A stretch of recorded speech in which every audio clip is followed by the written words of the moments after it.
Hi guys, welcome to Traveler's Kitchen. இன்னைக்கு நம்ம பண்ண போற டிஷ் என்ன அப்படின்னு பாத்தீங்கன்னா நெல்லை கணவாய் கறி. அதாவது என்னன்னா ரொம்ப பேர் மட்டும் பெருசா இருக்குன்னு பார்த்து பயந்துடாதீங்க. ஒன்றும் இல்லைங்க, ஸ்குவிட். அதான் இன்னைக்கு சமைக்க போறோம். அது எப்படி வந்து திருநெல்வேலியில நெல்லையில வந்து எங்க ஊர்லலாம் எப்படி வந்து அந்த டிஷ் பண்ணுவாங்க அப்படிங்கிறத இன்னைக்கு நம்ம பார்க்க போறோம். ஸோ அந்த டிஷ்ஷை வந்து ஸ்டார்ட் பண்றதுக்கு முன்னாடி, அதை நான் சமைக்கிறதுக்கு முன்னாடி அதுக்கு தேவையான பொருள் என்ன அப்படிங்கிறத பார்த்துட்டு வந்துடலாம்.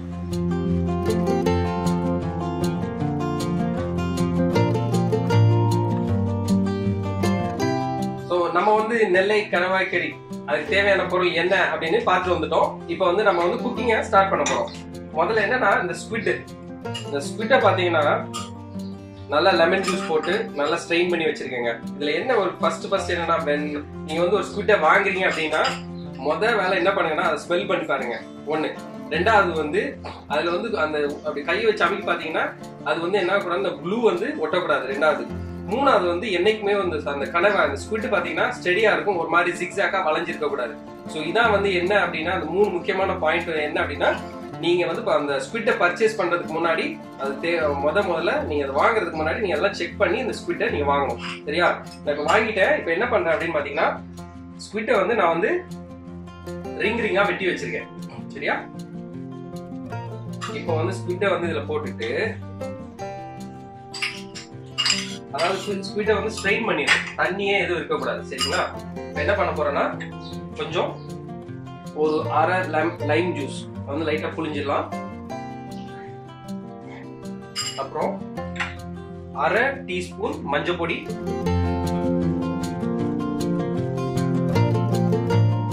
அப்புறம் ஒரு டேபிள் ஸ்பூன் வந்து வத்தல் பொடி,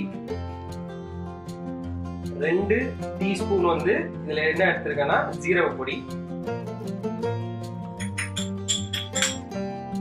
அப்புறம் இதுல வந்து பெப்பர் வந்து 1 டீஸ்பூன்,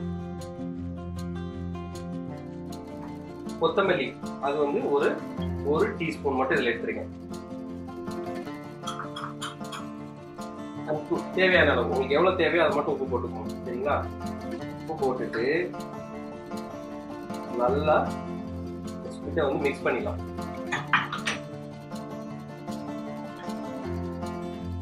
இது ரொம்ப ஈஸிங்க. இதெல்லாம் வந்து வீட்லயே வந்து ஒரு 5 நிமிஷத்துல குயிக்கா எவ்வளவு குயிக்கா பண்ணுமோ ரொம்ப நம்மளே வீட்டில் ஈஸியா பண்ணி வச்சுக்கலாம். இதுக்கு வந்து ரொம்ப மசாலா வெங்காயம் வெட்டணும் அதெல்லாம் கிடையாது. ஃப்ரையா அவசரமா ஏதாவது பண்ணணும் அப்படின்னு பண்ணீங்கன்னா டக்குன்னு என்ன பண்ணணும்னா வீட்டுக்கு வரவங்களுக்கு வந்து ஈஸியா இந்த நெல்லை கணவாய் கறியை வந்து நம்ம பண்ணி கொடுத்துடலாம். என்ன பண்ணலாம்னா, இந்த இதை நம்ம வந்து ஒரு 5 to 10 minutes ஃப்ரிட்ஜில் வச்சு அப்புறமாட்டி நம்ம வந்து இதை சமைச்சிடலாம். சரிங்களா? இதை வந்து இப்போ நான் ஃப்ரிட்ஜில் வச்சுறேன். இப்போ நம்ம என்ன பண்றோம்னா, நம்ம அந்த பண்ணி அதான் ஃப்ரிட்ஜில் வச்சு எடுத்த, நீங்க ஃப்ரிட்ஜில் தான் வைக்கணும் இல்லை, ஃப்ரிட்ஜில் வச்சீங்கன்னா என்ன ஆகும்னா மோர் டேஸ்ட். அதாவது ஃப்ரிட்ஜில் வச்சு எடுத்தீங்கன்னா ரொம்ப டேஸ்ட் இருக்கும். சரிங்களா? அதனாலதான் வந்து அதாவது அந்த மசாலா எல்லாம் வந்து அந்த ஸ்குவிட்டுக்குள்ள வந்து நல்லா மேரினேட் ஆகும். சரிங்களா?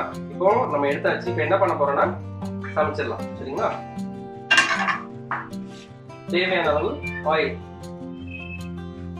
ரொம்ப ஆயில் விட வேணாங்க. அட்லீஸ்ட் ஒரு 2 டேபிள் ஸ்பூன் வந்து நம்ம ஆயில் விட்டுக்கலாம்.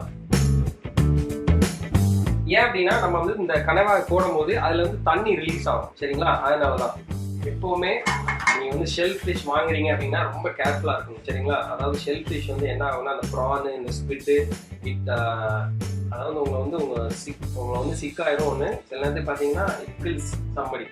You have to be very careful. ரொம்ப கேர்ஃபுல்லா இருக்கணும் when you buy a squid. and அதாவது எந்த ஷெல் ஃபிஷ் வாங்கினாலும் நீங்க வாங்கும் போது ரொம்ப கேர்ஃபுல்லா இதை ஹேண்டில் பண்ணணும். சரிங்களா? இப்போ ஆயில் வந்து சூடாயிருச்சு. நம்ம என்ன பண்றோம்னா, நான் நம்ம மேரினேட் பண்ணி வச்சிருக்கிற இந்த ஸ்குவிட்டை இதுல போட்டுடலாம்.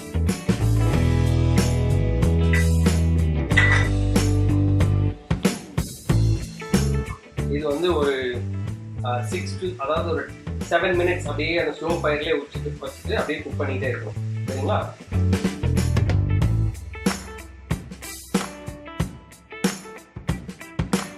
ஓகே, இப்போ நம்ம பாத்தீங்கன்னா இந்த நெல்லை கணவாய் கறி வந்து ஆல்மோஸ்ட் ரெடி ஆயிடுச்சு. பாத்தீங்கன்னா இவ்வளவு தூரம் வந்து ஸ்லோல அப்படி குக் பண்ணி என்ன ஆயிடுச்சுன்னா, இப்போ ஆல்மோஸ்ட் நம்மளுடைய நெல்லை கணவாய் கறி வந்து ரெடி ஆயிடுச்சு. சரிங்களா?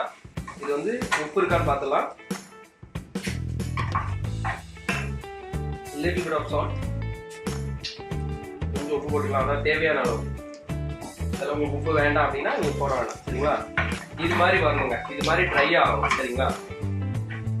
பார்த்தீங்கன்னா ரைஸுக்கு சாம்பார் வச்சு இதை சைடில் வச்சு சாப்பிட்டீங்கன்னு வச்சுக்கோங்களேன், செமையாக இருக்கும். ஸோ இப்போ நம்ம வந்து இதை ஆஃப் பண்ணிடலாம். நம்மளுடைய இந்த கணவாய் கறி வந்து நான் என்ன பண்ண போறேன்னா, இப்போ என்னன்னா பார்த்தீங்கன்னா இந்த சட்டி இருக்க, இந்த சட்டியில என்ன பண்ணணும்னா நீங்க கொஞ்சம் ரைஸை மிக்ஸ் பண்ணி, எங்கள் அம்மாலாம் எப்படிதான் சொல்லி விடுவாங்க, இந்த ரைஸை மிக்ஸ் பண்ணி சாப்பிட்டீங்கன்னு வச்சுக்கோங்கன்னா அது ஒரு டிஃப்ரெண்ட் டேஸ்ட் வரும். சரிங்களா? ஸோ இது வந்து நீங்கள் வந்து ரைஸை போட்டு இதை க்ளீன் பண்ணிக்கலாம். ஸோ இப்போ பார்த்தீங்கன்னா நம்மளுடைய இந்த கணவாய் கறி வந்து ஸ்குவிட் ரெடி ஆயிடுச்சு. நான் என்ன பண்ணியிருக்கேன்னா இந்த கொத்தமல்லி இலையை லைட்டாக அப்படி மேலே போட்டுட்டு முடிச்சிடுங்க, அவ்வளோதான்.